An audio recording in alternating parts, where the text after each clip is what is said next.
Hi everybody, I'm Mike Pomeranz and thanks for watching Inside San Diego Sports.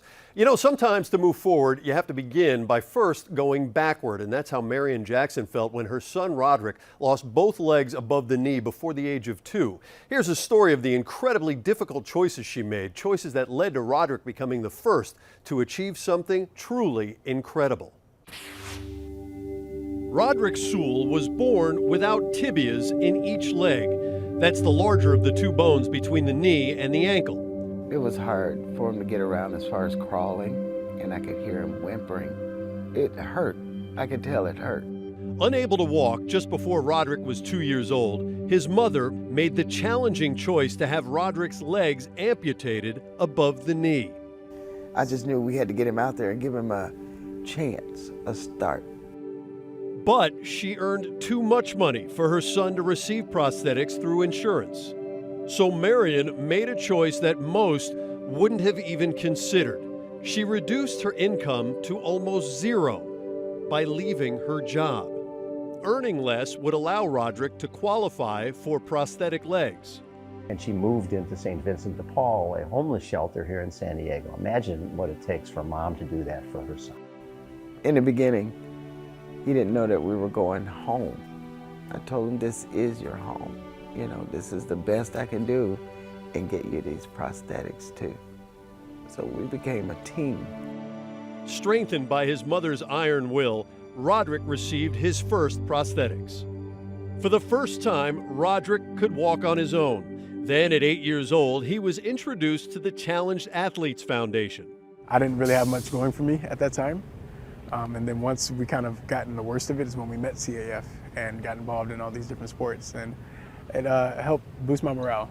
Tabby King from our Challenge Athletes Foundation heard about Roderick, and she brought us down to St. Vincent de Paul to meet Roderick and Marion. And you could just see how special this young man was. We got the running legs from CAF, and he started running. You know, he wanted to go. He loved it. Although he was petrified of getting in the water, through Challenged Athletes coaches, Roderick learned to swim. Alan Boissard, Allison Terry, they taught me how to swim at a very young age. I think I was 10. Kind of late in the game for a swimmer, but once I became comfortable with the water, I wanted to do competitions all the time. Through swimming and the Challenged Athletes Foundation, Roderick met a fellow double amputee, elite swimmer Rudy Garcia Tolson. They were kindred spirits because neither one of them had ever met another double above knee amputee. So it was like they were brothers. Rudy was 11 and Roderick was 8. To this day, Garcia Tolson doubles as a mentor and a close friend. It was clear that Roderick inherited his mother's remarkable drive as he became an elite swimmer. He was at the Paralympic trials in 2016. And his goal right now is to go back to the Paralympic trials as a 50-meter breaststroke guy. In 2019, because of his ability to inspire others, Roderick earned a spot in the Super Bowl of triathlons, the Hawaii Ironman Championship. But no double above the knee amputee had ever completed that race, and Roderick had never even run a full marathon. Getting into the Ironman is very difficult. The World Championships, there's hundreds of thousands of people trying to get into Kona. And Roderick found out basically in late August that he was going to be doing this event. And at that point, he didn't even have a hand cycle. So he had basically 4 weeks to train to do a 2.4 mile swim, 112 mile bike ride, and 26.2 mile run. Of course, Roderick's swim went well. It took him just an hour and 9 minutes to swim the 2.4 miles. That was followed by the grueling 112-mile bike ride across Kona's black volcanic countryside. I was worried the whole time like that he really didn't know what he was getting into. The part that was going to be the toughest was the hand cycle, because he hadn't spent that much time on it. He was going to be out there probably 8+ hours on that hand cycle. But when he came in at the end of the bike, you can imagine his back is pretty jacked up, and he comes into the transition area, and Rudy is there rubbing sunscreen on him, getting him cooled down. To have him by my side, and it kind of reassured me like I can do this too. And the one thing he said while we were out there was we wouldn't be here if we didn't think he could do it. And getting him ready, getting his legs ready to put on the legs and go and run a marathon. Darkness had long fallen. Roderick continued. This last year we sent out 3,260 grants to challenge athletes all over the world. And those athletes and others who don't know what their potential is yet or what their sport is yet, they were watching Roderick that day. I was controlling his social media, and so, his Instagram was just, going crazy with people all around the world just cheering for him and following along. Everybody was watching him online, and Roderick understood that. He knew he had a responsibility, not just to get through the swim and the hand cycle, but to finish the entire race.